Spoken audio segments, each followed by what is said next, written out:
Baik, buka Quran surah 7 ayat 205. Quran surah 7 ayat 205. Doa itu disebut zikir di ayat itu. Jadi kalau ibu sedang berdoa, itu sedang berzikir. Wadhkur rabbaka fi nafsika tadarruan wa khifatan wa dunal jahri minal qaul. Ada ayatnya? Oke. Pakai Rabb lagi kan? Wadhkur rabbaka. Kalau engkau punya masalah, kata Allah, sekecil apapun. Di rumah tangga kah, di kantor kah, kehidupan sosial kah. Kata Allah, ayat sebut, minta kepada Allah. Berdoa. Doa disebut dengan zikir.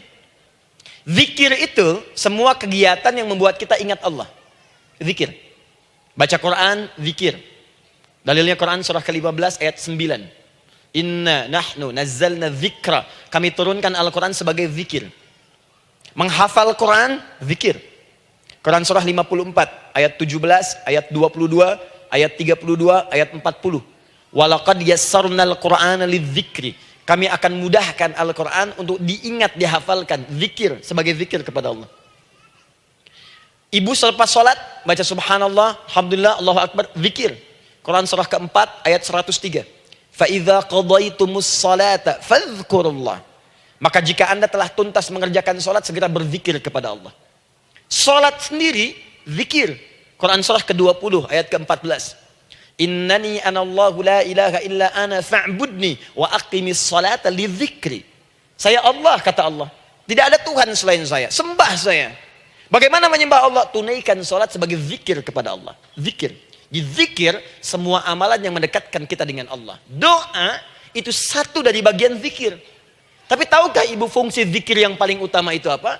Quran surah 13 ayat ke-28. Ala bizikrillahi tatma'innul qulub. Yakinkan pada dirimu, kalau zikirmu benar kepada Allah, maka dia akan berdampak kepada hati menjadi lebih tenang. Zikir itu, manfaat pertamanya, membuat hati tenang, Bu. Tadi saya contohkan. Baca Al-Quran, zikir kan? Jadi kalau ibu sedang tidak tenang, sedang gelisah, ada masalah, daripada mengeluh sana sini, wudu, Bu, wudu. Ambil mushaf. Baca. Saat baca itu mungkin solusi belum datang, tapi hati itu lebih tenang. Kaitan dengan bahasan kita, doa, minta. Doa.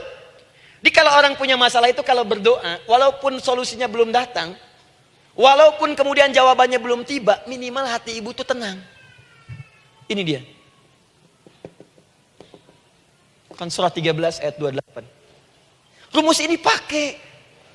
Gunakan dalam hidup. Karena yang tahu kehidupan kita itu Allah yang menciptakan kita. Yang tahu pesawat, yang bikin pesawat. Yang tahu handphone, yang bikin handphone. Yang tahu mikrofon, yang bikin mic-nya. Yang tahu kita, yang menciptakan kita. Ikutilah petunjuk Allah yang menciptakan kita, maka akan langsung terasa manfaatnya.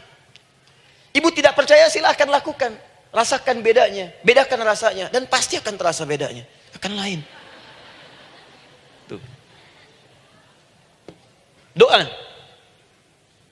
Tapi ingat yang paling penting kata Allah, doa itu bukan sekedar penting permohonannya, tapi menunjukkan status kita sebagai hamba di hadapan Allah Subhanahu wa taala. Jadi kalau ada orang selama hidup tidak pernah berdoa, artinya dia mengingkari statusnya sebagai hamba di hadapan Allah Subhanahu wa taala.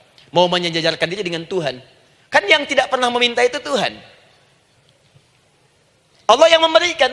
Kalau manusia beda pasti minta. Artinya kalau ada manusia nggak pernah minta, seakan-akan bahasa halusnya, kamu ini ngaku jadi Tuhan. Saya tempatkan kau di neraka jahanam yang paling bawah. Jahanam itu, Bu, belum masuk saja sudah terasa. Terasa. Buka ibu Quran surah misalnya ke-40 Ghafir tuh. Ya, ayat 45 sampai dengan 47-nya. Sebelumnya lagi lihat Quran surah ke-8 ayat ke-50. Itu penghuni neraka, Bu, yang bukan jahanam saja. Penghuni neraka itu kalau mau meninggal itu dipukulin dulu malaikat. Depan belakangnya. Ayo, kamu keluar. Lama amat keluarnya rohnya katanya. Takut karena nggak punya bekal. Kan maaf ya, kaidah mengatakan orang nggak punya bekal itu takut pulang, apalagi orang merasa salah. Anak ibu berbuat kesalahan, mau pulang takut kan? Takut. Jadi kalau ada anak takut pulang, salah dia. Salah. Kemana anak nggak pulang-pulang? Pasti ada yang salah karena nggak berani pulang. Jangankan salah, nggak punya bekal saja, malu pulang. Lihat ibu waktu Ramadan usai, mau mudik, Idul Fitri. Kan pada mudik kan? Kenapa mau mudik dan senang mudik? Karena punya bekal, Bu. Dikumpul-kumpulkan tuh selama 11 bulan. Untuk 1 bulan saja. Itu pun paling berapa hari. Kumpulin. Terus telepon keluarga, insya Allah aku pulang hari ini. Wah, senang semuanya. Padahal mudiknya cuma pakai motor, Bu. Motornya bebek, bekalnya singa. Serius saya, motor bebek bekal singa. Ada kardus belakangnya. Tulisin, terus tambah pelepah pisang buat begini. Belakangnya ditulisin, aku pulang sayang. Jalan, mudik. Terus yang di rumah kan senang nerimanya. Kenapa? Karena ada yang pulang dan bawa bekal. Saya pernah tanya pada seseorang, kenapa anda nggak mudik? Nggak ada bekal Ustadz, nggak ada bekal, malu pulang. Kebayang nggak saat pulang menghadap Allah nggak punya bekal? Malu pulang, apalagi punya banyak salah, jadi nggak mau keluar rohnya. Malaikatnya geram, dipukulin sama malaikat, pukul depannya, pukul depan. Kamu ini cepat keluar, cepat keluar, cepat keluar. Keluar. Malu pulang. Tapi kalau punya bekal enak. Dan yang nyambut langsung malaikat. Bahkan nanti ada satu amalan saat dikerjakan, itu orang ini sudah masuk surga, tapi semua malaikat di semua pintu surga yang 8 itu datang mengunjungi dia mengucapkan selamat. Itu ada di Quran surah 13 ayat 24. Salamun alaikum bima sabartum fa ni'ma uqbaddar. Selamat ya saat di dunia sabar mencari bekal, dan ini bekal terbaik yang kamu dapatkan, silahkan nikmati surga yang kamu rindukan itu. Ini nikmatnya tempat yang pernah nanti kamu kunjungi. Dan tinggal abadi di situ. Yang nyambut malaikat. Bayangkan semua malaikat, Bu. Semua malaikat dari pintu surga datang nyambut dia. Wah, Masya Allah, malaikat Jibril, Israfil, malaikat maut. Maaf ya, dicabut kemarin. Biasa, selamat. Dunia aja kalau ada yang nyambut senang kan? Rumah dicat, datang, sambut depan rumah, semua hidangan ada. Masya Allah. Bahkan yang tidak ada jadi ada. Luarnya kongwan, dalamnya rangginang gitu kan. Wah, muncul semua. Paham ya? Jadi ini bagian pertama. Jadi kita katakan kenapa manusia mesti berdoa. Jawabannya karena manusia itu hamba. Dan doa itu adalah fitrah, bagian dari kehidupan. Kenapa manusia mesti berdoa? Karena ada komitmen dari Allah. Setiap dia mendapatkan sebuah persoalan, maka Allah akan jawab dan berikan jawaban dari semua persoalannya. Jalan mendapatkan jawaban itu adalah doa. Kenapa manusia mesti berdoa? Karena dia butuh dengan Allah. Dan puncaknya, kenapa dia mesti berdoa? Karena Allah ingin membahagiakan kehidupan dunianya sebelum sampai keabadiannya di akhirat. Jadi ketika kita berdoa, sebetulnya kebaikan untuk kita karena Allah ingin kita bahagia. Ingin mudah hidupnya. Jadi kalau ada orang nggak berdoa, sesungguhnya dia sedang menyulitkan diri sendiri dalam kehidupan dunianya sampai ke akhiratnya. Jelas sampai di sini? Masya Allah, alhamdulillah. Baik, kalau sudah paham, saya hapus ini, kita masuk bagian yang kedua. Hapus lagi. Sab Muslimah edisi ke-15. 15 kali datang sendiri, ngulangin sendiri, nulis sendiri, ngapus sendiri. Masya Allah. Tinggal lihat, catat, masuk surga. Masya Allah. Alhamdulillah. Baik. Baik. Sudah? Alhamdulillah. Saya ingin setiap pembahasan kita dipahami ya. Saya tidak menyukai kalau datang melihat tapi nggak paham gitu. Ya, dengar tapi nggak paham. Saya tidak ingin satupun keluar dari sini kecuali paham. Ya. Ibu paham? Paham Ustaz. Pada pamit ya, silahkan. Apa yang ibu pahami? Doa. Ya. Dah. Nah, sekarang masuk bagian kedua. Bismillah. Kalau sudah mengerti yang tadi, persoalannya adalah bagaimana cara kita memohon kepada Allah. Itu dia. Bagaimana cara kita meminta? Kata Allah, kamu kalau punya masalah, minta. Ya Allah, caranya bagaimana? Karena sesuatu yang dikerjakan tanpa ilmu, dan tidak tahu caranya, itu bisa keliru. Hidup itu menyembah Allah tidak cukup dengan iman, Bu. Mesti pakai ilmu. Iman saja sekalipun kuat tanpa ilmu, itu bisa salah. Kuat ingin mendekat kepada Allah. Ya Allah, aku ingin ibadah, kuat. Saya punya kawan dulu di pesantren. Tahun kedua, dia sudah berubah. Ya, tadinya orang tuanya melihat anaknya, Masya Allah, tiba-tiba ada perubahan, senang ibadah, Bu. Malam-malam dia bangun, ini kisah nyata, saya alami sendiri. Masya Allah, saya senang sekali. Kita saling doakan, dia bangun malam tahajud. Bangun jam 2, Anda bayangkan. Yang sebelumnya menjelang subuh atau apa. Ini malam Jumat lagi, malam libur. Malam libur biasanya santri itu kebanyakan ada yang keluar, ada yang main, ada yang macam-macam. Ini dia malam tahajud. Jam 2 bangun. Saya bahagia sekali. Udah bangun, sholat, selesai. Cuman pas waktu mau subuh, kok saya lihat tidur. Saya bangunkan kan. Fulan, bangun. Oh iya, katanya. Iya, oh mungkin nanti mau nyusul. Saya pikir istirahat dulu. Saya ke masjid lah. Udah ke masjid, udah selesai. Kita diskusi di masjid, selesai. Semua pulang saya jam 7. Saya lihat masih tidur juga. Barangkali dia sudah tadi sholat mungkin di kamar, nggak sempat ke masjid karena capek. Tapi saya lihat kok posisinya nggak berubah. Di situ juga. Akhirnya setengah jam saya tunggu, saya bangunkan. Bangun. Kenapa Adi, katanya? Saya kira antum belum sholat subuh ya? Adi gimana sih? Kan udah saya jama dengan tahajud tadi. Udah saya jama dengan tahajud. Jadi memang kekuatan imannya lagi tinggi, cuman ilmunya kosong. Ini yang bahaya. Besok-besok kalau orang kayak gini sholat subuh bisa 4 rakaat. Ya. Karena itu berdoa penting, cuma kita mesti tahu caranya. Yuk kita mulai bagian pertama. Quran surah kedua ayat 186. Paling kiri sebelah bawah. Sudah? Wa idza sa'alaka 'ibadi 'anni fa inni qarib. Fokus. Kata Allah, kalau hamba-hambaku Muhammad SAW bertanya kepadamu, minta petunjuk untuk mencari-cari aku. Tuh Bu, coba lihat. Ayat doa dibuka lagi dengan kalimat hamba. Untuk menegaskan status kita. Jadi kalau ditanya, kita siapa di hadapan Allah? Makanya nggak usah sombong. Jangan sombong, karena kita cuma hamba. Karena itu ketika Korun sombong, Korun tuh manusia terkaya yang pernah hidup di bumi.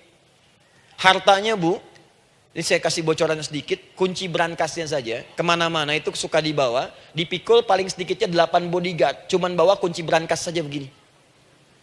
Di Korun pengen ngasih tahu, kalau ada yang pengen nyuri di tempat saya silahkan aja, ini aja bodyguard saya ngangkat kuncinya susah. Korun. Jadi kalau Anda tidak sekaya Korun, jangan ikutan sombong, telat. Telat, gak ada kerjaan, sudah ada yang lebih kaya. Ya. Dan apa yang terjadi? Fakhosabna, kata Allah, kami telan. Likuifasi. Telan oleh bumi semua. Dengan kekayaannya semua habis. Jadi ketika ada seseorang yang lupa dengan statusnya sebagai hamba, maka Allah akan memberikan pelajaran kepadanya untuk taubat. Kalau nggak mau taubat juga, telan habis untuk menunjukkan kamu tuh bukan Tuhan, saya Tuhannya. Maka jangan ikutan sombong. Kalau ada yang perlu punya Ferrari, Lamborghini, Lamborghini, ya, wah, bikin rame di jalan, cuman nggak update status, kasih tahu, maaf Mas, telat. Itu gambaran hidup. Dan ingat, setiap dibuka dengan kalimat permohonan, itu kalimatnya hamba. Hambaku, hambaku, hambaku. Termasuk mau minta taubat, hamba. Quran surah 39 ayat 53. Qul ya ibadiyalladzina asrafu ala anfusihim la taqnatu min rahmatillah. Katakan Muhammad pada hambaku yang merasa banyak dosa, pengen berdoa minta taubat. Kata Allah, hamba. Saya terima taubatnya, hamba. Ini ya. Ini pun adab yang pertama dari Al-Quran. Adab yang pertama, kalau kita ingin berdoa dan doa itu cepat ingin dikabulkan, maka berdoalah dengan cara menghamba di hadapan Allah Subhanahu wa taala. Jangan merasa tinggi.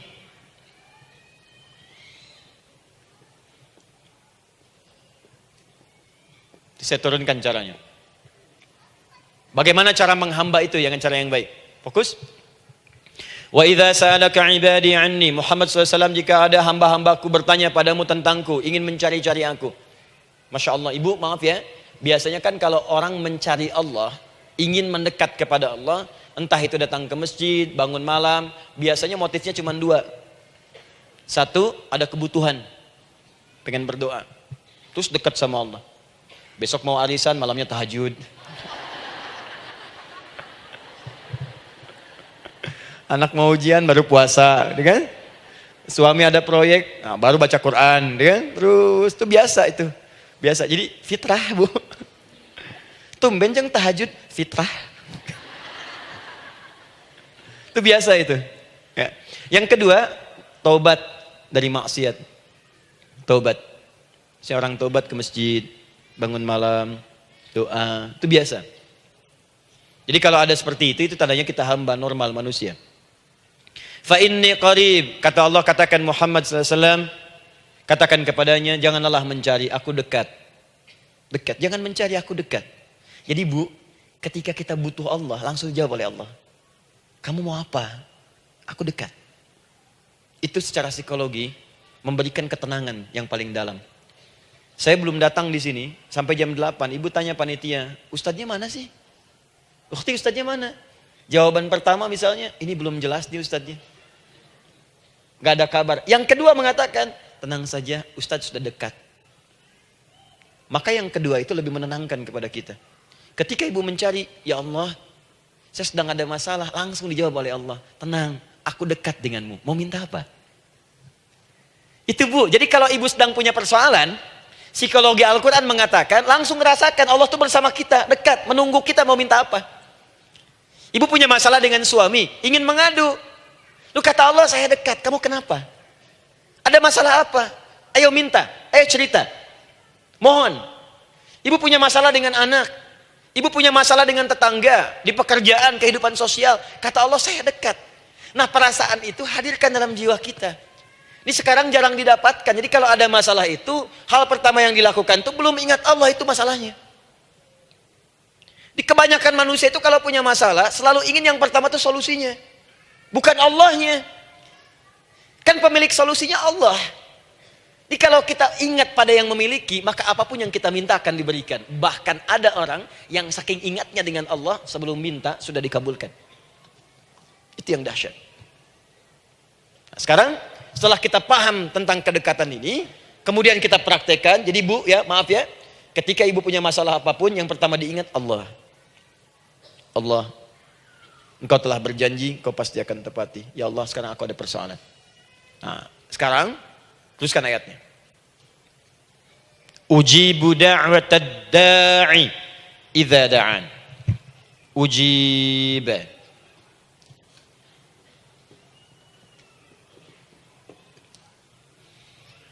Ujibu da'watad da'i idza da'an.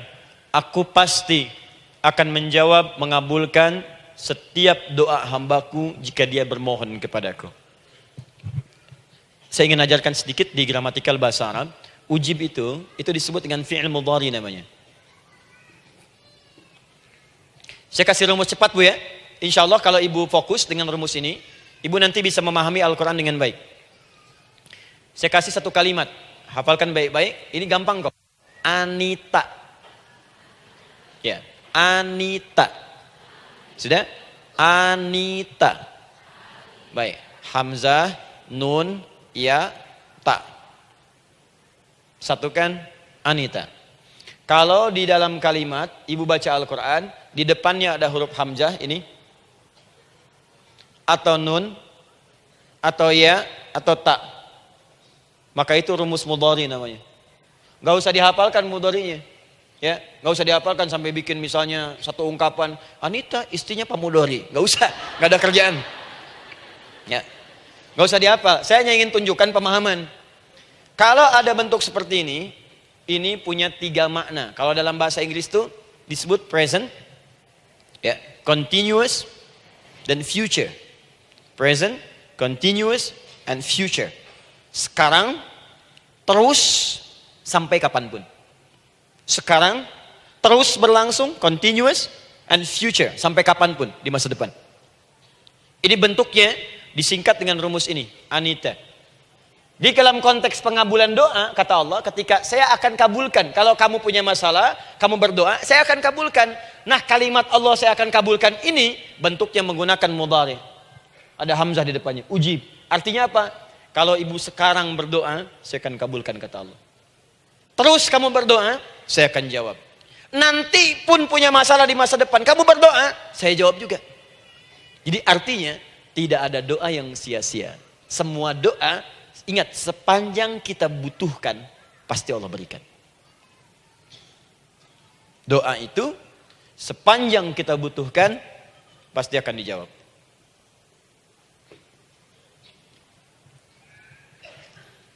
Nanti kapan dijawabnya, seperti apa jawabannya, nanti bagian ketiga. Kadang-kadang minta sekarang, dijawabnya nanti. Minta sekarang, dijawab sekarang. Ada yang mintanya A, dijawabnya B, itu yang paling dahsyat. Ya. Jadi kalau saya tanya, kalau kita berdoa, dijawab tidak oleh Allah? Ya, itu janji Allah. Setiap orang berdoa, pasti dijawab.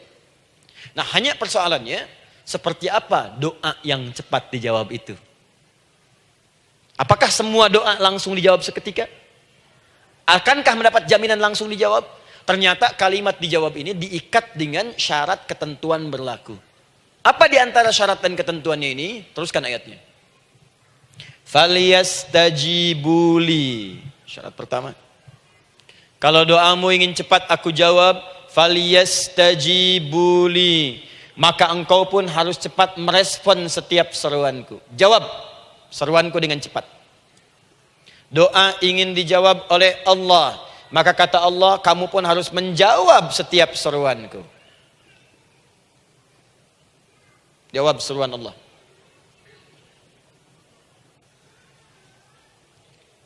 Ayo respon, adil.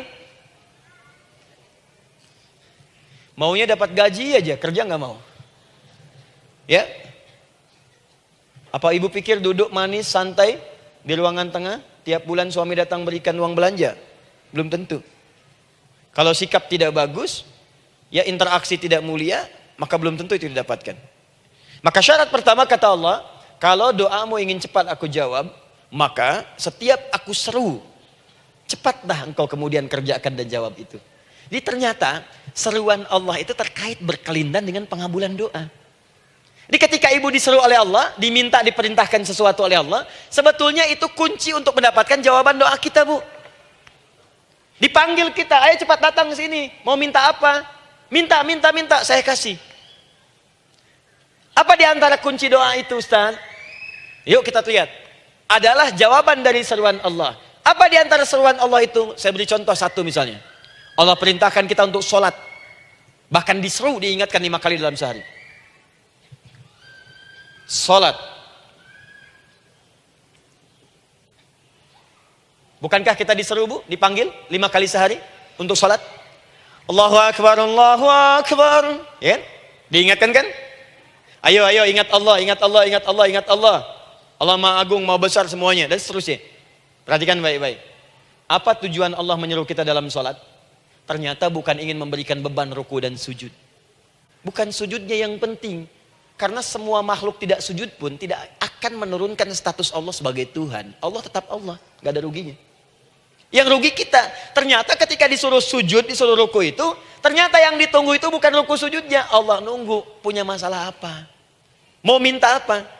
Karena itu dalam ilmu fikih, ibu buka semua kitab fikih. Salat itu secara bahasa disebut dengan doa. Nama lain dari doa adalah salat. As-salatu hiyad doa. Salat adalah doa. Karena itu semua bacaan dalam salat doa semua. Coba lihat. Baru takbir Allahu Akbar, doa iftitah. Al-Fatihah doa, Bu, jangan dikira Al-Fatihah enggak ada doanya. Nih, nanti saya berikan cepat ya. Ini highlight dulu. Highlight dulu. Dalam salat itu ada 4 keadaan. Ingat ini baik-baik. Nanti ibu manfaatkan, minimal zuhur lakukan. Ada berapa keadaan? 4. Ada 4 posisi, 4 keadaan dalam sholat.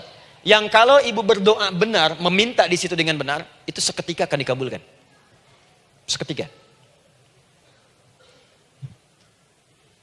1, saat berdiri. Berdiri. 2, saat ruku'. Ruku'. 3, saat sujud. 3, saat sujud. 4, sesaat sebelum salam. Berdiri, rukuk, sujud sesaat sebelum salam. Baik, sebelum saya bahas lebih jauh, saya ingin sampaikan dulu. Jadi ternyata ketika kita diminta oleh Allah menunaikan sholat, itulah cara kita memohon, Bu. Itulah waktu kita meminta. Dan dahsyatnya dalam sehari itu 5 kali ditungguin, Bu. Mana ada manusia di muka bumi ini buka pintu rumahnya 5 kali sehari cuma untuk memberikan apa yang dibutuhkan.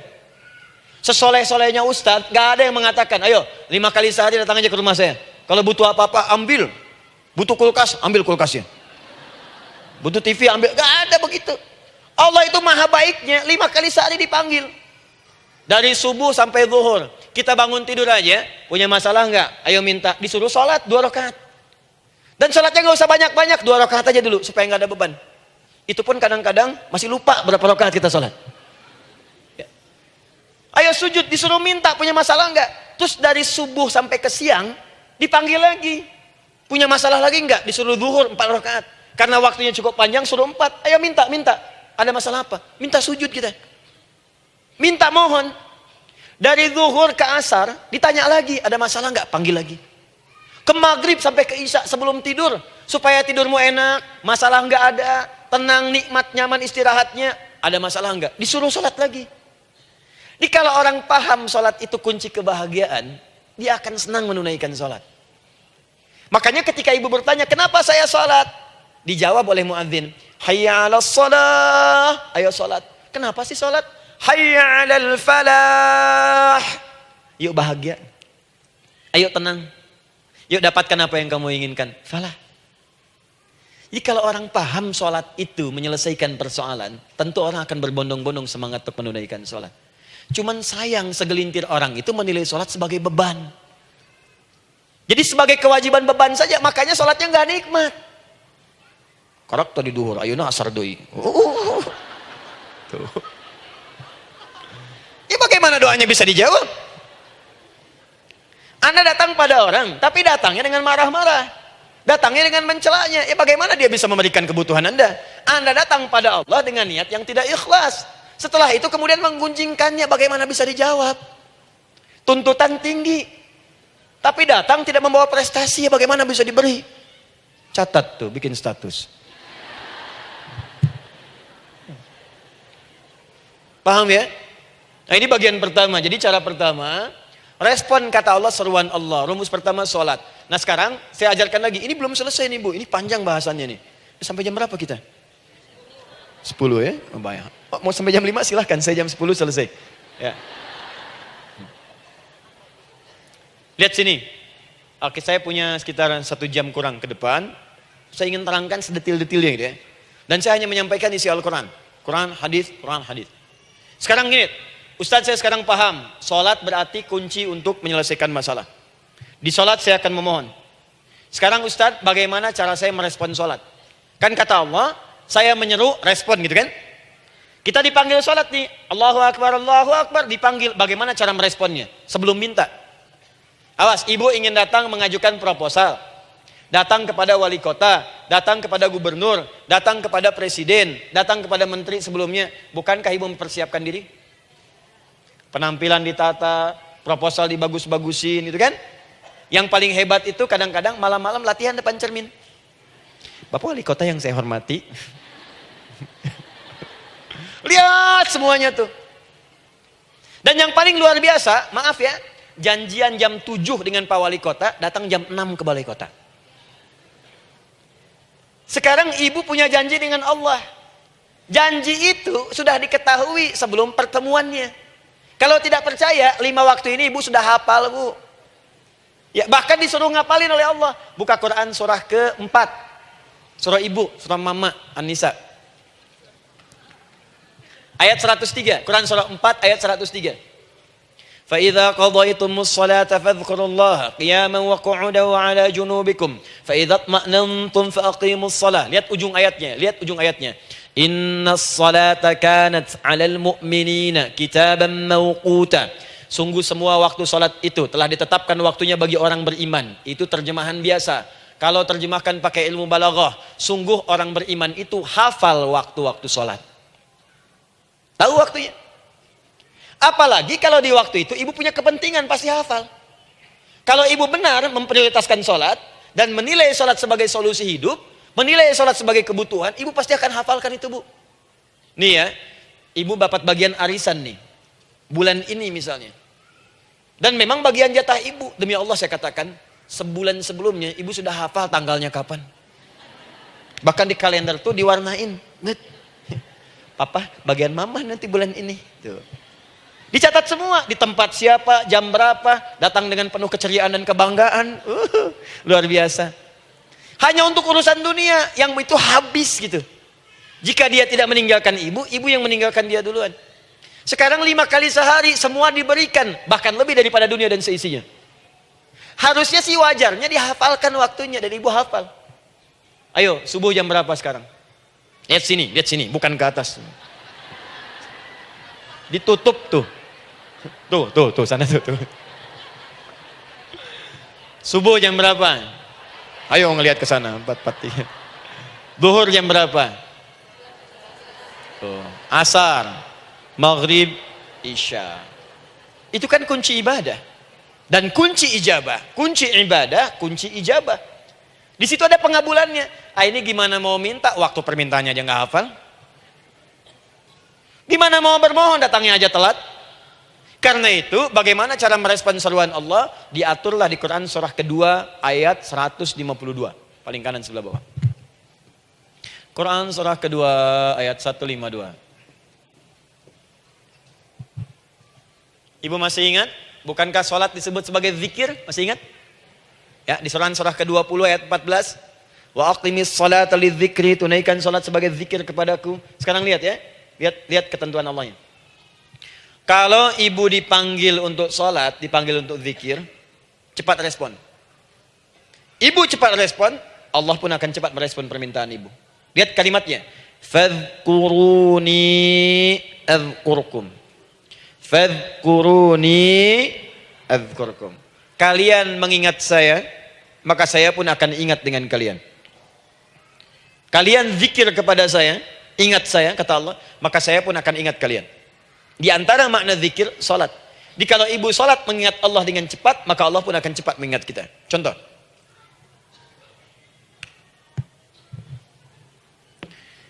Saya ambil waktu subuh misalnya.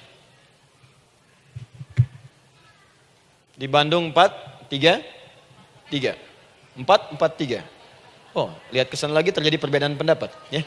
Ada yang 4:33, ada yang 4:34, ada yang 4:35 dan seterusnya. Yang ambil tengah-tengah lah, 4:35 misalnya. Orang 4:35. Lihat sini, fokus.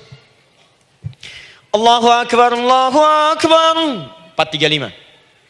Dipanggil salat, diseru. Kan tadi rumusnya di Quran surah 2 ayat 186.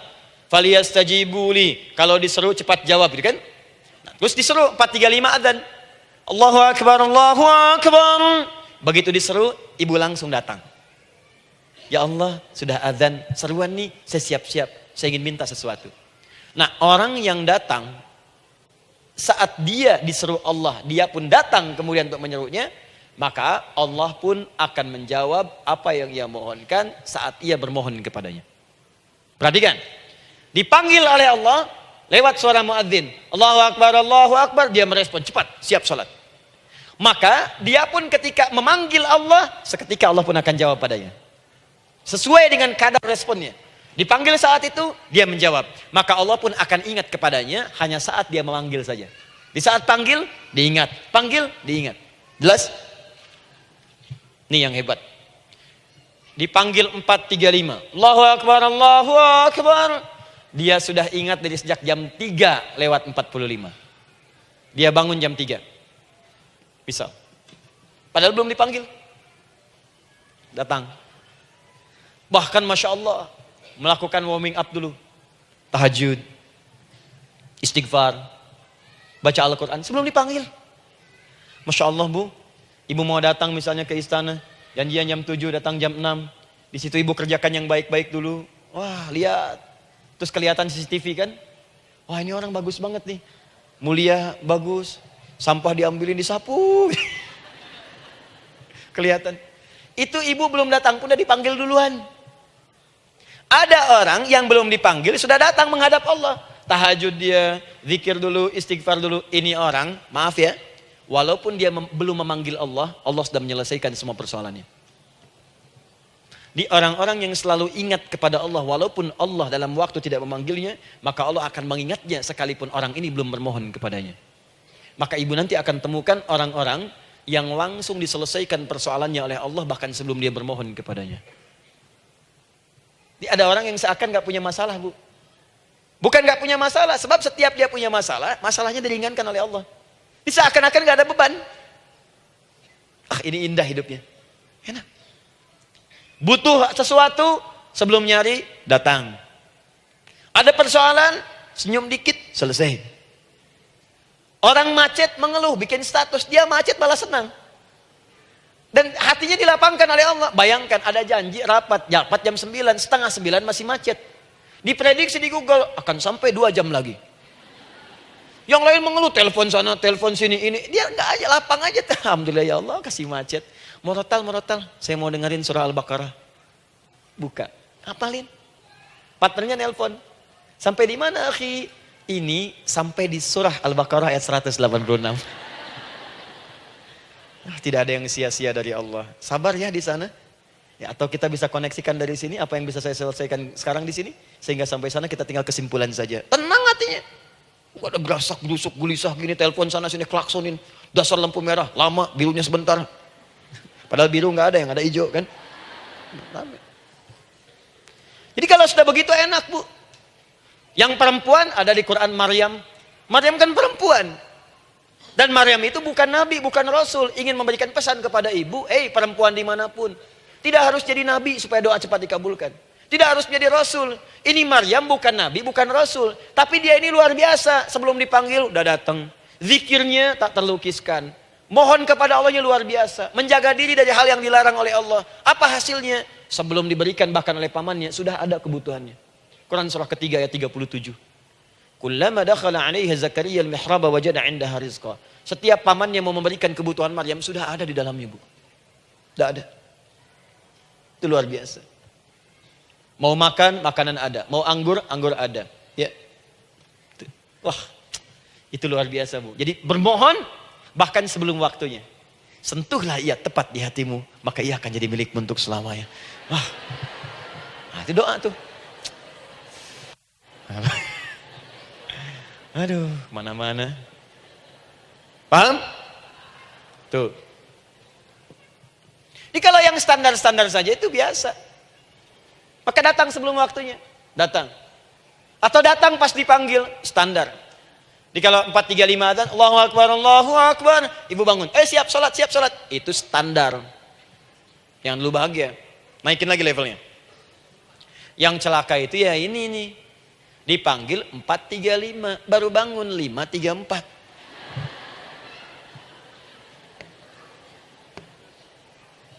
Sholat subuh belum, nuntutnya udah banyak. Ya Allah, kurang apa lagi aku bermohon kepadamu. Sudah aku meminta sekarang, sholat subuh aja belum. Jadi mana keadilannya? Jadi yang pertama, respon seruan Allah, disitulah Allah pun akan cepat merespon apa yang kita kemudian butuhkan. Jadi yang pertama lewat sholat ya Bu ya. Ingat sholat. Dan sholat itu tadi dari 4 posisi saya ajarkan yang pertama saja satu. Supaya nggak terlampau panjang ya. Berdiri Bu. Saya ajarkan satu. Setiap ibu dalam keadaan berdiri dan membaca Al-Fatihah. Pada kalimat iyyaka na'budu wa iyyaka nasta'in. Ingat, pada kalimat iyyaka na'budu wa iyyaka nasta'in, maka sertakanlah di hati kita apa persoalan yang dirasakan untuk bermohon kepada Allah. Saya ajarkan cepat. Kalau ibu mau belajar lebih detail, ikuti kajian kami di fikih salat. Sifat salat Nabi sallallahu alaihi wasallam. Nanti saya terangkan semua dalilnya. Insyaallah sepanjang yang saya ketahui. Baik. Dasarnya ini, Quran surah ketiga ayat 38 sampai 39. Dan dikuatkan nanti di hadis qudsi. Ibu kenal Nabi Zakaria? Ya kenal ya. Ya selamat lah Bu. Alhamdulillah. Episode ke-15 kenal Nabi Zakaria. Luar biasa. Alhamdulillah. Nabi Zakaria punya persoalan, sudah berumah tangga, belum ada keturunan. fisiknya sudah letih, rambutnya sudah memutih, dan mohon maaf istrinya divonis menopause dan mandul. Secara medis klinis. Apa yang beliau kerjakan? Sholat. Dalam sholatnya bermohon kepada Allah. Perhatikan permohonannya. Qala rabbi habli min ladunka dzurriyyatan thayyibah. Ya hunalika da'a Zakaria rabbah. Qala rabbi habli min ladunka dzurriyyatan thayyibah. Innaka sami'ud du'a. Ya Allah, aku bermohon kepadamu, anugerahkan aku keturunan. Semua mengatakan aku gak mungkin punya keturunan. Hanya engkau yang tidak punya batas dalam pemberian. Engkau pasti mendengar doa saya. Kalau pada yang maha mendengar tidak mengabulkan juga, lantas kepada siapa lagi aku mesti memohon? Doa ini dipanjatkan oleh beliau dalam keadaan sholat. Sedang berdiri dalam sholatnya. Jadi ibu maaf ya, tolong jangan salah berpikir. Semua nabi dan rasul, orang soleh sebelumnya itu sholat.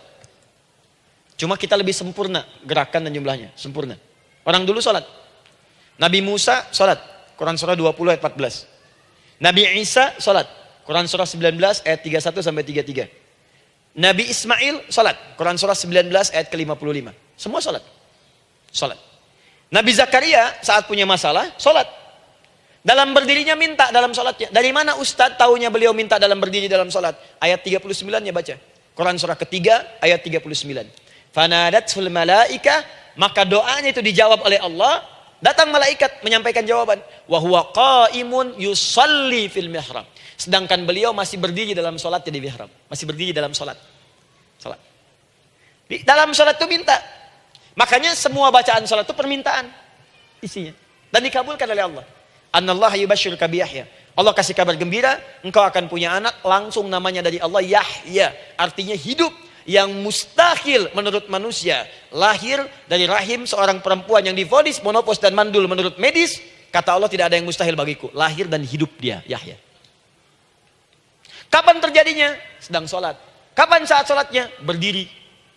Nah yang paling menarik bu, umatnya Nabi Muhammad SAW ditunggu oleh Allah 5 kali dalam sehari.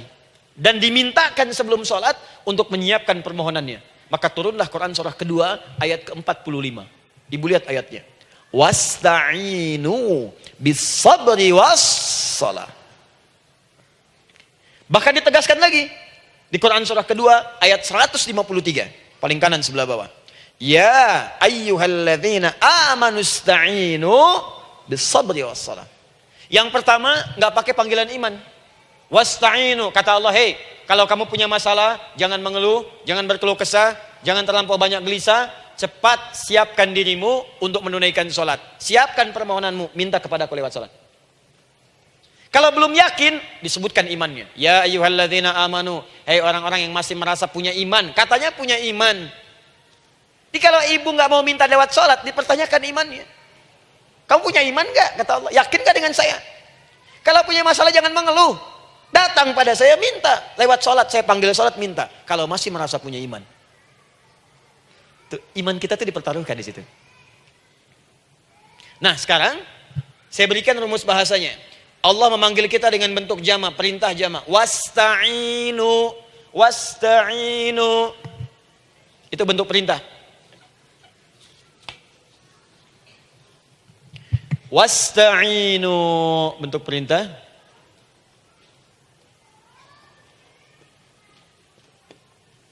Wasta'inu.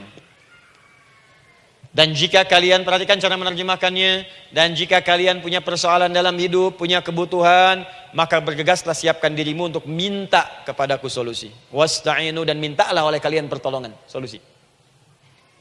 Bisabri wassalah. Pertama sabar dulu.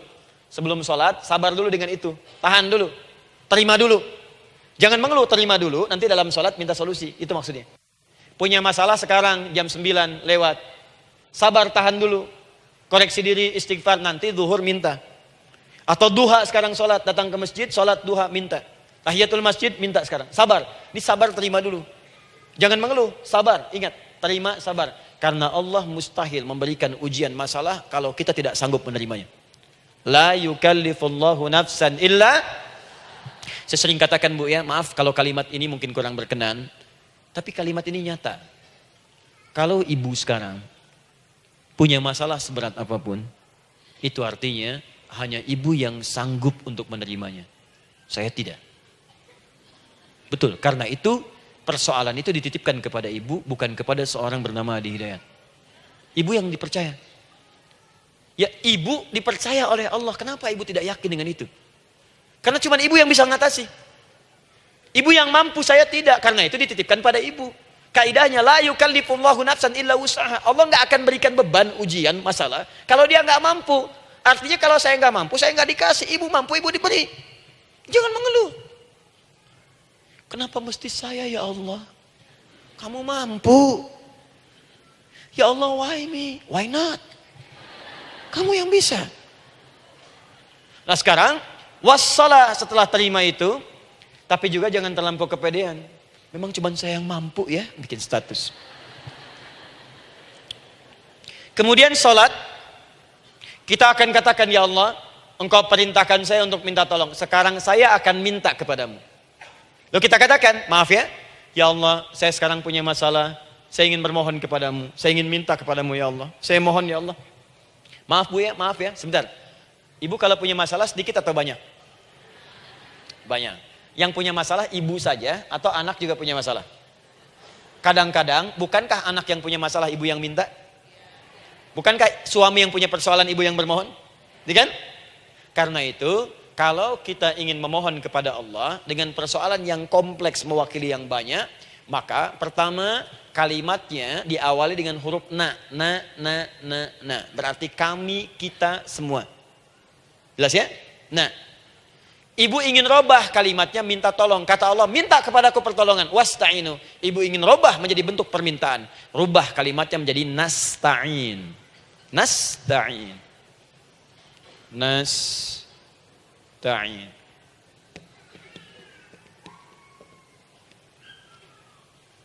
Wasta'inu nasta'in. Minta kepada siapa tadi? Allah. Boleh minta kepada selain Allah? Tidak. Hanya kepada Allah saja? Hanya kepada Allah saja. Hanya kepadamu ya Allah. Tidak kepada yang lain. Maka kalimatnya menjadi iyyaka. Iyyaka. Hanya kepadamu saja ya Allah. Engkau berjanji, kalau ada masalah minta aku berikan. Sekarang hanya kepadamu saja ya Allah, aku bermohon. Maka kalimatnya namanya iyyaka nasta'in. Sekarang saya tanya kepada ibu, apakah dalam sholat ibu membaca kalimat iyyaka nasta'in? Tuh. Saya mau tanya, ibu bacanya saat ruku atau saat sujud? Berdiri. Gak ada orang ruku baca kalimat ini. Allahu Akbar, iyyaka na'budu wa iyyaka nasta'in. Berdiri. Iyyaka na'budu wa sekarang saya bacakan hadis qudsinya. Tersambung dari Nabi sallallahu alaihi wasallam. Qala Rasulullah sallallahu alaihi wasallam, qala Allah azza wa jalla. Allah langsung yang berfirman lewat hadis qudsi. Perhatikan bahasanya. Qasamtu shalah baini wa baina 'abdi. Saya bagi dalam salat itu dua bagian, antara hak aku dan hak hambaku. Wali 'abdi ma sa'ala. Dan jika benar hambaku menunaikan kewajibannya dengan baik, menjaga hak-hak aku, maka pada saat itu apapun yang dia minta dalam sholat, aku akan berikan. Apapun. Kapan itu terjadi? Perhatikan kalimatnya.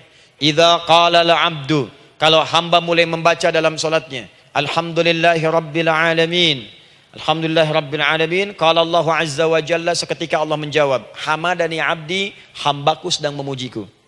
Ibu ingat baik-baik Bu ya. Ingat baik-baik. Setiap ibu baca Al-Fatihah dalam sholat itu Allah memperhatikan dan menjawab bacaan ibu. Tadi masih ingat ketika saya katakan wa idza sa'alaka ibadi anni fa inni qarib, Allah itu dekat. Ya.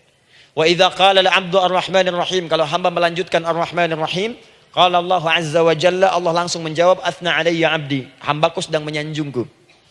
Wa idza qala al-'abdu maliki yaumiddin, ketika hamba berkata maliki yaumiddin, qala Allah azza wa jalla, Allah menjawab majjadani 'abdi, hambaku sedang mengagungkanku. Sekarang perhatikan kalimat ini.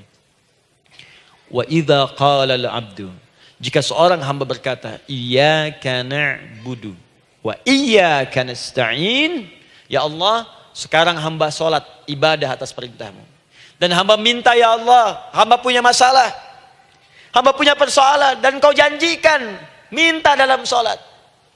Qala Allah azza wa jalla, Allah jawab, hadza baini wa baina abdi, inilah perjanjian aku dengan hambaku.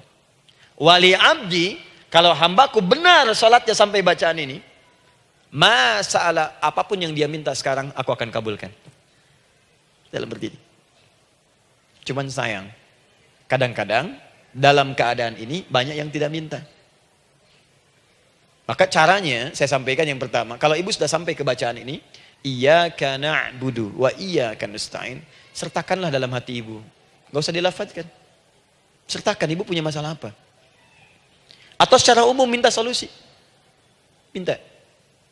Nabi itu kalau sholat, Nabi SAW kalau sholat, itu kalau baca ayat-ayat Quran, itu seringkali berhenti bu. Sering berhenti. Kalau dalam ayat doa, beliau berhenti, mohonkan dengan baik. Kalau ayat-ayat surga, minta supaya umatnya ke surga. Ayat-ayat neraka, mohon supaya umatnya dibebaskan dari neraka. Minta.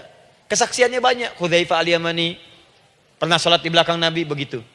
Abdullah bin Mas'ud radhiyallahu ta'ala anhu sholat di belakang Nabi, begitu. Ubay bin Ka'ab radhiyallahu ta'ala anhu sholat di belakang Nabi, begitu. Di kesaksian mereka sama semua. Makanya seringkali itu nggak sadar, enak sholat dengan Nabi itu. Nyaman. Kalau baca ayat surga seakan-akan pengen cepat ke surga. Kalau baca ayat doa berdoa, jadi nggak sadar. Rakaat pertama 100 ayat aja Al-Baqarah. Ya, kadang-kadang lewat ke Ali Imran. Pernah rekornya 5 juz 4 halaman, An-Nisa ayat 176 baru berhenti. Ya walaupun besoknya nggak pada ikutan lagi. Ya, karena merasa ini kapan rukunya gitu, sekarang atau nanti, sekarang atau nanti.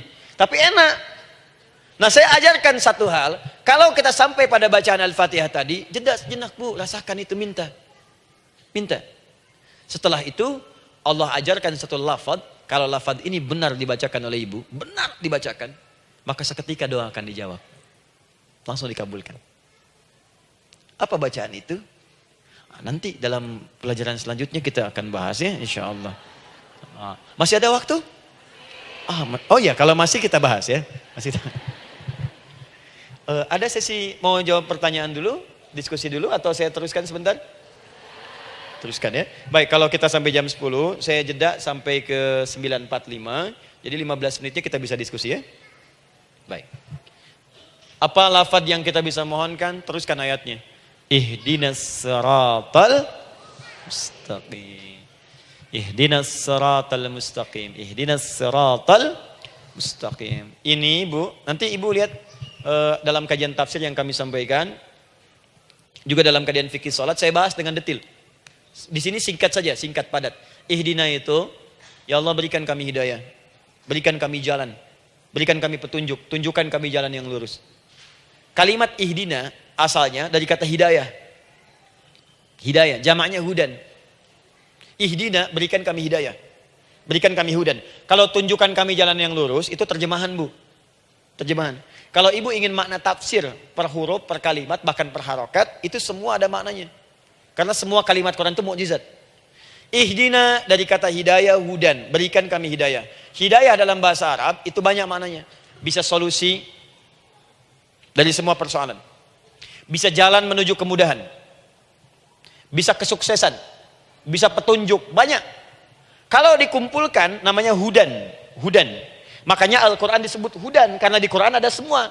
Solusi ada, petunjuk ada, kemudahan ada. Dzalikal kitabu la raiba fi hudal. Al-Quran hudan. Syahrul Ramadan alladzi unzila fihi al-Quran hudan linnas. Isi Quran semua hudan. Di situ ada solusi. Di situ ada petunjuk. Di situ ada kemudahan. Kalau kita ingin minta semua itu, kalimatnya dikatakan fi'il amr lit talab. Permohonan dalam bentuk kalimat permintaan. Ihdina, berikan kepada kami hudan. Kalau sudah mengatakan ihdina artinya minta solusi, minta kemudahan, minta petunjuk. Jadi ketika ibu mengucapkan kalimat ihdinas siratal mustaqim, itu artinya ya Allah berikan kepada kami solusi dari masalah yang sedang saya hadapi. Berikan petunjuk dari persoalan yang sedang saya jalani. Berikan kemudahan ya Allah dari kesulitan yang tengah saya hadapi. As-siratal mustaqim, yang lurus, yang gampang. Karena jalan yang gampang itu lurus, gak berkelok Bu. Langsung ke tujuan. Saya mau ke sini jalannya belok-belok, gak langsung kan gak enak. Ibu mau ke satu undangan, jalannya belok sini, belok sini, belok sini, belok sini. Kelokan 9, kelokan 7, kelokan 8. Ya. Kan rasanya berliku. Ibu ingin mendapatkan solusi, tapi dilempar-lempar. Ke sini dulu, berkelok. Sini dulu, sini dulu, sini dulu. Kenapa gak ibu lurus dapatkan langsung? Dalam bahasa Arab, apalagi kalimat yang fasih, mendapatkan sesuatu dengan gampang, dengan mudah. As-siratal mustaqim, lurus ke tujuan, cepat, mudah. Apalagi ke surga nanti. Tunjukkan kami jalan yang lurus, yang benar. Hak dari Allah dan mudah didapatkan. Itu maksudnya. Ini bukan sekedar tunjukkan jalan yang lurus, solusi yang mudah, yang gampang, yang cepat. Paham di sini ya? Seperti orang-orang dulu mendapatkannya. Siratal ladzina an'amta 'alaihim. Seperti orang dulu mendapatkan semua kenikmatan ketika mereka bermohon kepadamu ya Allah. Siapa mereka? Ada 4 golongan disebutkan di Quran surah keempat ayat 69. Ada para nabi, orang-orang jujur siddiqin, para syuhada dan orang-orang soleh. Ya, wa may yuti'illaha wa rasul fa ulaika ma'al ladzina an'ama Allahu 'alaihim minan nabiyyina was-siddiqina wasyuhada was-shalihin. Para nabi dulu berdoa, ya Allah, saya ada masalah dikabulkan. Kita minta ya Allah, sekarang saya berdoa, tolong kabulkan seperti nabi-nabi dulu dikabulkan. Nabi Ayub sakit berdoa dikabulkan. Kita sakit dikabulkan. Nabi Ibrahim ada ujian dikabulkan. Nabi Ibrahim punya ujian dengan anak. Kita ada ujian dengan anak, minta dikabulkan. Anak-anak berselisih, ada yang dendam, yang iri. Seperti anaknya Nabi Yakub. Nabi Yakub berdoa dikabulkan, kita minta dikabulkan. Ada syuhada, berdoa dikabulkan, kita minta dikabulkan. Orang soleh berdoa, minta dikabulkan, kita minta dikabulkan. Ya Allah, seperti engkau kabulkan doa orang-orang dulu yang melahirkan nikmat, mohon kabulkan kami yang minta sekarang dan mendapatkan kenikmatan itu. Itu maksudnya. Ya, siratal ladzina an'amta 'alaihim. Siapa an'amta 'alaihim di sini? Ulaikal ladzina an'amallahu 'alaihim. Sama persis kalimatnya. Minan nabiyyina was-siddiqina wasyuhada'i was-shalihin. Jadi jangan diartikan sebatas terjemahan. Walaupun di musim haji sekarang itu bisa dipakai. Saya tugas 2010 di Mekah. Ada jemaah kesasar, lupa maktab. Kemudian ingin balik, nggak tahu jalan. Dia ketemu askar. Askar nggak bisa bahasa Indonesia, dia nggak bisa bahasa Arab. Tapi dia hafal Al-Fatihah. Datang kepada askar, dia tunjukkan gelangnya. Pak, ihdinas siratal mustaqim. Tunjukkan saya jalan yang lurus. Bikin gelang. Askar gak bisa bahasa Indonesia. Dikasih bahasa Arab gak paham-paham. Tapi askar ini pun cerdas. Dia tunjuk, dia lihat gelangnya. Oh, maktab sana. Siratal ladzina an'amta 'alaihim ghairil maghdubi 'alaihim waladdallin. Lurus, jangan belok-belok. Kalau belok nanti engkau tersesat atau dicaci maki orang. Maghdub ya dicela orang, dhalin tersesat, kan? Jangan dicela, jangan sesat, lurus. Tapi kalau dalam berdoa dalam sholat minta di hati hadirkan. Jelas ya? Itu posisi pertama. Jadi pertama minta lewat sholat. Yang kedua cepat rajin istighfar bu. Saya cepat ya, rajin istighfar. Saya ada 7 menit lagi. Ibu rajin istighfar. Astaghfirullah, astaghfirullah, astaghfirullah, astaghfirullah. Itu yang paling singkat. Astaghfirullahaladzim, astaghfirullahaladzim, astaghfirullahaladzim. Itu yang menengah. Astaghfirullahaladzim, alladzi la ilaha illa huwal hayyul qayyum wa natubu ilaihi. Astaghfirullahaladzim, alladzi la ilaha illa huwal hayyul qayyum wa natubu ilaihi. Astaghfirullahaladzim, alladzi la ilaha illa huwal hayyul qayyum wa natubu ilaihi. Itu yang cukup panjang. Ibu rajin istighfar. Orang yang rajin istighfar itu diantara yang disebutkan dalam riwayat-riwayat adalah orang-orang yang cepat dijawab doanya. Hanya dengan istighfarnya. Jadi dia tuh punya keinginan, dia nggak katakan. Jadi keinginan di benaknya dia, terus dia istighfar. Astagfirullah, astagfirullah, astagfirullah. Itu kalau benar rajin istighfar, seketika dikabulkan. Cepat. Ada seorang yang hidup, ini tukang roti. Di zaman Imam Ahmad bin Hanbal. Saya pernah kisahkan ini di beberapa keadaan. Orang ini itu ahli istighfar. Jadi maaf ya bu ya, bukan istighfarnya pas ada keperluan aja, bukan. Ada ta'lim ustaz adi, sab pertama astagfirullah, astagfirullah, astagfirullah, bukan. Besok ada arisan, astagfirullah, astagfirullah, bukan. Jadi bukan ada keperluan, istighfar bukan. Orang ini membiasa istighfar. Jadi setiap mengerjakan apapun dia istighfar. Mau minum, bismillah, astagfirullah, astagfirullah. Dia setiap buka adonan, astagfirullah, astagfirullah. Nah satu ketika, Imam Ahmad itu nggak tahu kenapa, pengen datang ke daerah itu. Ya kalau misalnya ibu tinggal di Cicahum, misalnya kan Imam Ahmad tiba-tiba pengen ke Cicahum aja. Terus karena lelah, mampir ke masjid. Istirahat di dalam masjid. Tiba-tiba kata penjaga masjidnya, DKM-nya, marbotnya, ya Syekh, idhab, pergi, nggak boleh tiduran di sini. Kata Imam Ahmad, saya kan cuma numpang istirahat, nggak boleh keluar. Dan dia nggak tahu kalau itu imam besar. Dan Imam Ahmad itu sudah populer bu, sangat famous, familiar. Cuman orang kan nggak pernah lihat wajahnya. Dulu kan nggak ada Facebook, Gak ada Instagram, gak ada handphone, gak ada apa-apa. Jadi kalau orang terima Ahmad, ya Ahmad aja kemana-mana. Oh, no, Imam Ahmad, Imam Ahmad, Imam besar, Imam Syafi'i, Imam besar. Tapi gak pernah lihat. Sekarang kan udah kelihatan. Ya, udah kelihatan. Sekarang banyak. Makanya orang dulu tuh senang begitu tahu, dikasih tahu, Nabi aja ke Madinah, Bu. Gak ada yang tahu kalau itu Nabi Muhammad kalau belum pernah lihat. Karena beliau di bawah, Abu Bakar di atas. Abu Bakar kan naik kan, untanya Nabi. Nabi Muhammad pas di bawah gantian tuh di jalan. Orang mengira yang di atas unta Nabi Muhammad. Padahal Nabi Muhammad yang jalan kaki, gak kelihatan. Makanya responnya bola ketika tahu Nabi, senang luar biasa. Minta doa, minta ini, minta itu. Orang sekarang tidak. Karena sering banyak lihat di TV, media sosial, begitu ketemu, minta foto. Ini lain kisahnya, nggak tahu dia, pergi keluar. Kata Imam Ahmad, ya sudah, keluar beliau, nggak mau ribut. Istirahat di luar, di pelataran. Di sini juga nggak boleh. Lihat kalimatnya, barwah, keluar, pergi. Barwah itu kasar, Bu. Begitu kemudian di debat lagi, saya cuma di luar. Rawah itu dari kata roh, Bu. Itu paling kasar. Artinya keluar dengan roh-rohnya sekalian. Rohnya pun jangan di sini. Ya. Jadi kalau ibu nanti di Masjidil Haram misalnya kan, ada kalimat itu artinya kesel, Bu, askarnya. Ya. Keluar. Misalnya, idza bi anti. Enggak mau, saya mau di sini. Ya. Barwa, pergi. Sampai ke roh dengan roh-rohnya. Itu artinya ibu disuruh pergi. Ya, bukan jangan mengelak lagi. Roh. Saya bukan roh, saya roh hayati. Suruh pergi. Pergi. Imam Ahmad pergi tuh akhirnya. Pergi, di jalan kelihatan lah tukang roti tadi. Begitu kelihatan capek lah dipanggil, Syekh, kayaknya lelah istirahat di sini. Dan tukang roti pun nggak tahu kali itu Imam Ahmad. Begitu istirahat, duduk, kelihatan lah Imam Ahmad setiap buka adonan, astagfirullah.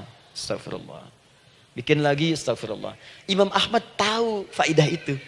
Tapi ingin menguji si tukang roti ini, ditanya. Ya akhi, kamu ini kenapa setiap Anda menanam adonan itu, tepung itu, Anda mengucapkan istighfar, astagfirullah. Perhatikan jawabannya. Wallahi demi Allah, tidak pernah saya beristighfar dalam setiap aktivitas saya, kecuali Allah selalu mengabulkan doa yang saya mohonkan. Di setiap minta, astagfirullah, itu dikabulkan. Cuman satu yang sampai sekarang belum terkabul. Apa itu kata Imam Ahmad? Saya ini selalu bermohon kepada Allah, ya Allah, mohon sebelum saya wafat atau setelah ia wafat, pertemukan saya ya Allah dengan Imam Ahmad bin Hambal. Sebelum saya yang wafat atau wafat Imam Ahmad.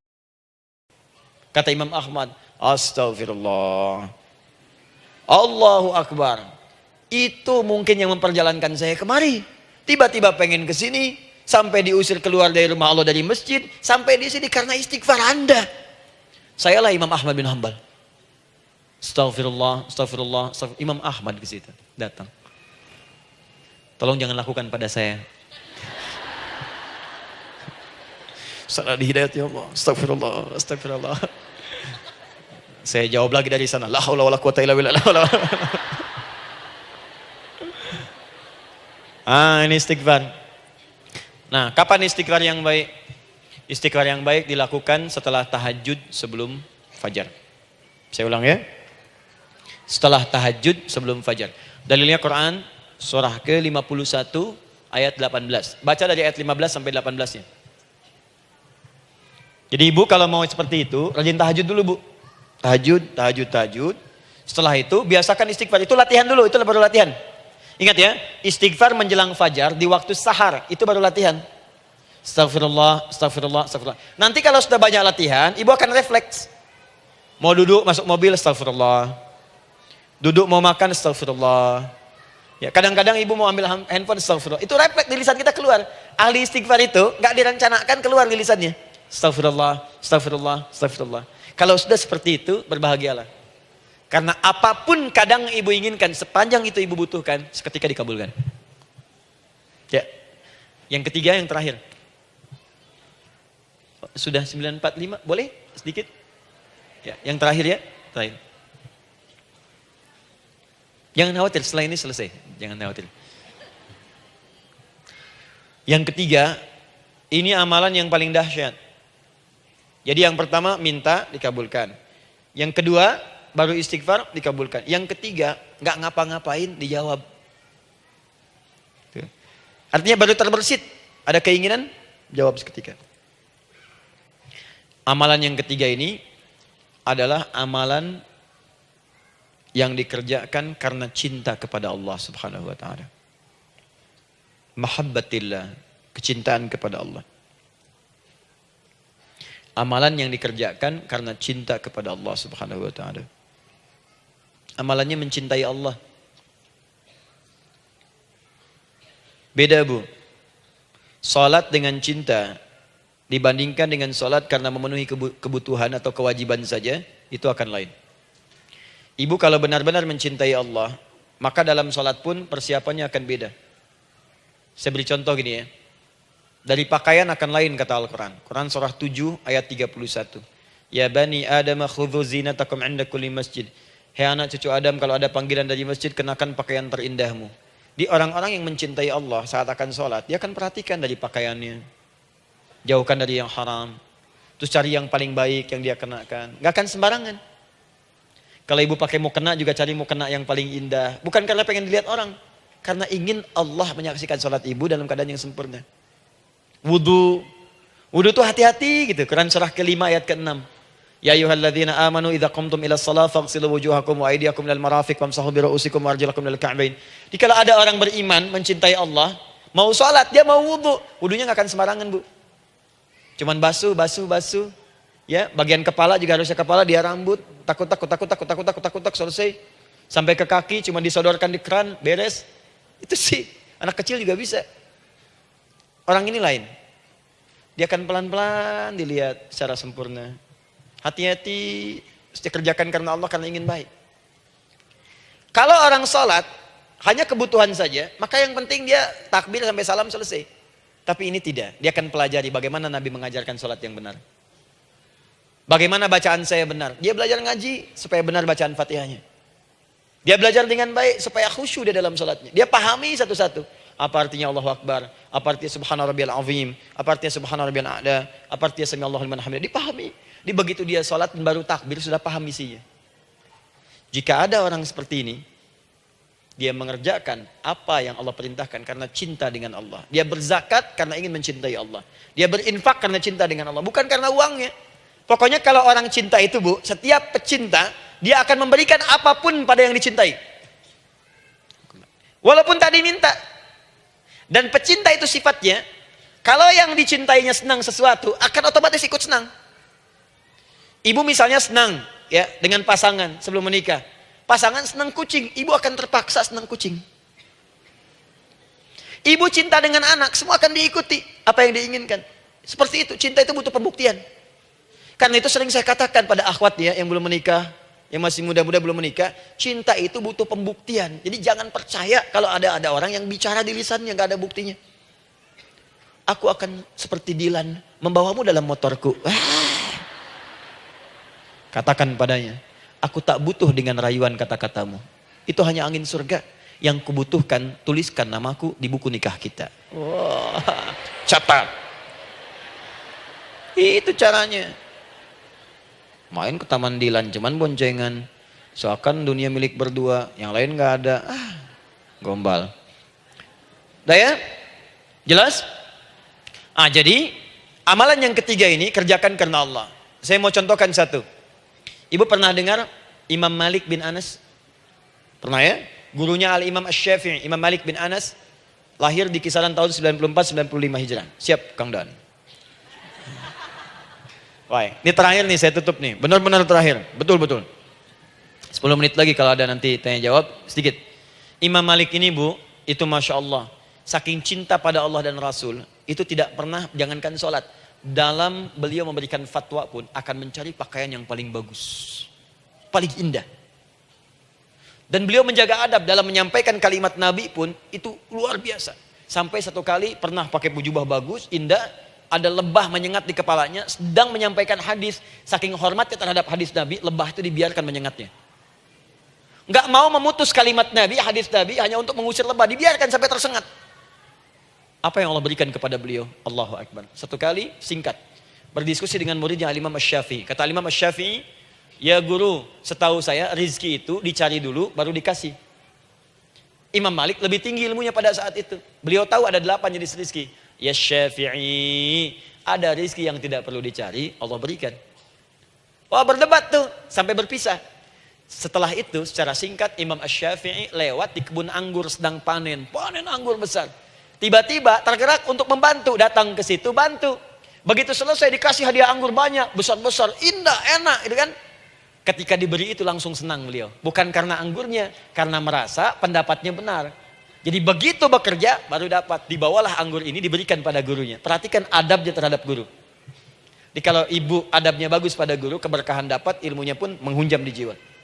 Imam Syafi'i nggak merasa benar, tapi memberikan sebuah jawaban dengan adab. Guru, tadi itu ada panen anggur, saya mencoba membantu. Begitu saya bantu, dikasih anggur, dikencangkan kalimatnya. Begitu saya bantu, dikasih. Dibantu dulu, baru dikasih. Kalau saya nggak bantu, saya nggak dikasih. Apa jawab Imam Malik? Imam Malik tersenyum, tertawa. Tabassama dhahika. Masya Allah, Syafi'i, bahasa kita. Tadi itu saya keluar, mau ngajar, siang-siang terik begini, saya kepikiran, ya Allah, kalau makan anggur yang enak-enak, enak banget sekarang ini. Ada anggur sekarang. Tuh. Murid berikhtiar, guru mendapatkan hasil. Setelah itu Asy-Syafi'i naik, dan jadi bintang di zamannya, sampai kekinian pun luar biasa. Dan mendapatkan barakah gurunya, seperti gurunya dapatkan, muridnya pun meraihnya. Itulah 3 cara bagi kita untuk bermohon kepada Allah. Jika ingin dipercepat oleh Allah, bisa lewat salat, bisa lewat istighfar, bisa juga dengan menciptakan amalan-amalan, atau mengikuti amalan-amalan yang dicintakan atau ditujukan untuk mencintai Allah Subhanahu wa taala. Ibu bisa paham ini? Baik. Kemudian berdoa. Tapi yang jadi masalah, Ustadz ketika berdoa kok belum dikabulkan juga? Apa ciri doa dikabulkan? Seperti apa kita tahu doa kita dikabulkan? Itu mungkin kita bahas di episode yang berbeda insyaallah. Alhamdulillahi rabbil alamin. Ar-Rahmanir Rahim. Maliki yaumiddin. Iyyaka na'budu wa iyyaka nasta'in. Ihdinas siratal mustaqim. Siratal ladzina an'amta 'alaihim ghairil maghdubi 'alaihim waladdallin. Allahumma nahmaduka hamdan syakirin, hamdan na'imin, hamdan yuwafi ni'amahu wa yukafi'u mazidah. Ya Rabbana lakal hamdu wa lakal syukru kama yanbaghi li jalali wajhikal karim wa li 'azimi sultanik. Allahumma salli wa sallim barik ala rasulikal karim nabiyyikal amin sayyidina Muhammadin wa ala alihi wa sahbihi wa ummatihi ila yaumiddin. Allahumma rabbana ya al-ghafur rahim la tada' lana fi maqamina hadha fi kulli maqamin dhanban illa ghafartah. Duhai Allah, kami bermohon kepadamu, Engkau yang maha pengampun, Engkau yang maha penghapus segala dosa. Kami mengakui kami berbuat salah, kami mengakui banyak dosa kami kumpulkan. Maka kami mohon kepadamu ya Allah, jangan biarkan ada satu orang pun berada di sekitaran majlis ta'lim ini, kecuali sebelum ia pulang Engkau telah ampuni segala dosa-dosanya. Engkau telah gugurkan dan hapuskan segala dosa-dosanya. Wala hamman illa farajtah. Ya Allah, jika ada satu orang pun di antara jamaah saat ini yang merasakan kegelisahan dalam hatinya, jangan biarkan dia meninggalkan area majlis ta'lim ini, kecuali Engkau telah tenangkan keadaan hatinya. Allahumma wala maridan illa syafaitah. Jika ada di antara kami yang tengah Engkau uji dengan penyakit seberat apapun, maka mohon angkat dan sembuhkan segala penyakitnya. Allahumma wala dainan illa qadaitah.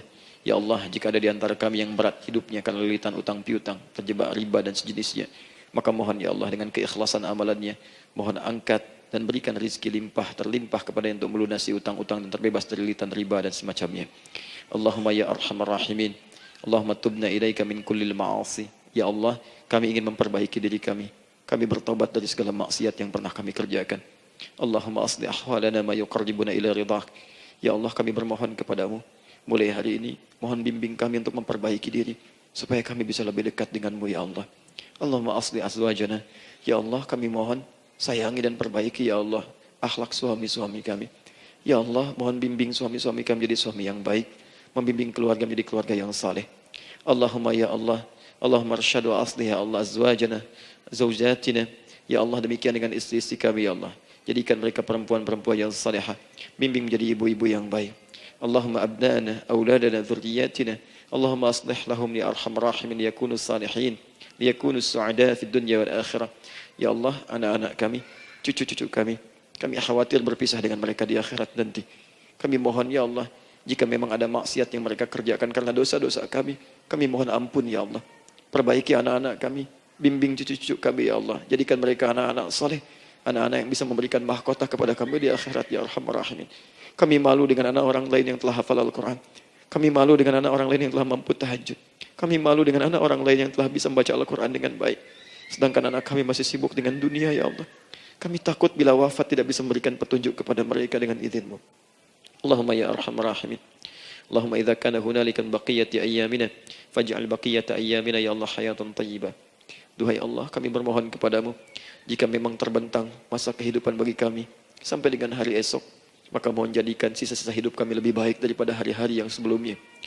Wa idza kana hadzal yawm min akhir ayyamina faj'al ya Allah hadzal yawm husnal khatimah. Ya Allah, kami mohon, jika memang hari ini adalah hari terakhir kami hidup dan harus kembali kepadamu untuk wafat, mohon jadikan di hari ini kami husnul khatimah. Allahumma qawwi lisanana ila kulli kalimat at-tauhid la ilaha illallah Muhammadur Rasulullah. Ya Allah, kami mohon, jika kelak kami akan wafat, ringankan lisan kami untuk mengucapkan kalimat tauhid la ilaha illallah Muhammadur Rasulullah. Wa ajib kalimatan bi qawlika ya ayyatuhan nafsul mutmainnah irji'i ila rabbika radiyatan mardiyah fadkhuli fi ibadi wadkhuli jannati. Ya Allah, kami mohon kelak nanti dalam sakaratul maut nanti, jika kami bermohon kepadamu dengan kalimat tauhid la ilaha illallah, mohon jawab kalimat kami ya Allah dengan panggilanmu yang indah. Ya ayyatuhan nafsul mutmainnah, hai jiwa yang sudah tenang, irji'i ila rabbika radiyatan mardiyah, hai cepat pulang menghadap kepada Rabbmu. Hai cepat pulang menghadap kepada Rabbmu. Hai cepat pulang menghadap kepada Rabbmu. Aku ridha dengan semua amalmu, engkau pun akan ridha dengan semua pemberianku. Adkhuli fi ibadi wadkhuli jannati. Engkau aku masukkan dalam golongan hambaku, aku siapkan surga untuk menyambutmu. Allahumma ishtaqna bi Rasulillah sallallahu alaihi wasallam. Ya Allah, kami rindu sekali dengan Rasulullah sallallahu alaihi wasallam.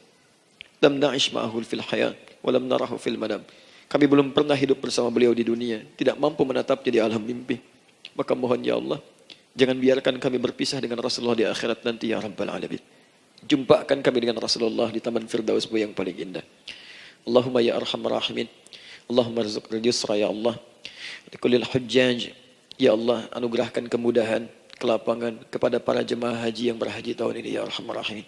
Allahumma taqabbal minhum ya Allah hajjahum, sa'yahum sa'yan mashkura, wa dhanbahum dhanban maghfura, wa tijaratahum tijaratan lan tabur. Ya Allah, jangan sia-siakan pengorbanan fisik mereka, biaya mereka, waktu mereka, tenaga mereka, emosi mereka. Terima haji mereka ya Allah. Jadikan sa'i mereka berhasil, tawaf mereka benar. Jadikan seluruh manasik yang Kau ridhai ya arhamar rahimin. Allahumma ya Allah, rizq rizqan hasanan tayyiban liyahujju kulla man lam yahujj ya arhamar rahimin. Ya Allah, bagi kawan-kawan kami, kerabat kami, saudara kami, tetangga kami yang belum berhaji, maka anugerahkan kemudahan bagi mereka untuk berhaji ya Allah. Anugerahkan kelapangan untuk berhaji ya Allah.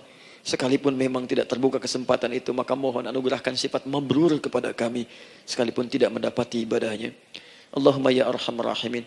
Allahumma rzuqna ya Allah nikmatan salihah. Ya Allah, anugerahkan kepada kami nikmat untuk menjadi orang saleh di dunia dan kembali kepadamu di akhirat dalam keadaan saleh. Alhiqna bis salihin ma'al ladzina an'amta 'alaihim minan nabiyyin was-siddiqin wasyuhada was-salihin wa hasuna ulaika rafiqa. Ya Allah, kumpulkan kelak kami di surga dengan para nabi, orang-orang saleh, para syuhada, orang-orang yang benar di hadapan-Mu. Itulah nikmat terbaik yang mampu kami dapatkan. Allahumma ya Rabb, Allahumma aslih Allah qulubana, ati anfusana taqwaha, wa zakkiha anta khairu man zakkaha, anta waliyuha wa maulaha. Ya Allah, jika memang kami telah Engkau anggap baik sampai dengan pagi hari ini, maka mohon jaga kami dalam keadaan baik sampai wafat ya Allah. Berikan kami kekuatan untuk istiqamah, jauhkan kami dari pengaruh nafsu ya arhamar rahimin. Ya Allah, jika ada saat ini orang-orang yang menyakiti kami ya Allah, berkhianat kepada kami ya Allah, menzalimi kami, maka mohon ampuni dosa mereka ya Allah. Maafkan mereka ya Allah. Bimbing mereka untuk sadar dan bertobat ya Allah. Titipkan dalam jiwa kami sifat untuk saling menyayangi ya Allah. Titipkan dalam jiwa kami sifat untuk saling memaafkan ya Allah. Titipkan dalam jiwa kami sifat untuk bisa memperhatikan ya Allah. Allahumma ya Rabb, Rabbana atina fid dunya hasanah wa fil akhirati hasanah wa qina adzaban nar. Bifadlika subhana rabbika rabbil izzati amma yasifun. Wassalamun alal mursalin wa akhiru da'wana alhamdulillahi rabbil alamin. Sebelum saya akhiri dengan doa kifaratul majlis dan salam, saya ingin ucapkan terima kasih pada seluruhnya untuk ta'lim kita di pagi hari ini. Semoga Allah menerima semuanya dan semoga Allah muliakan.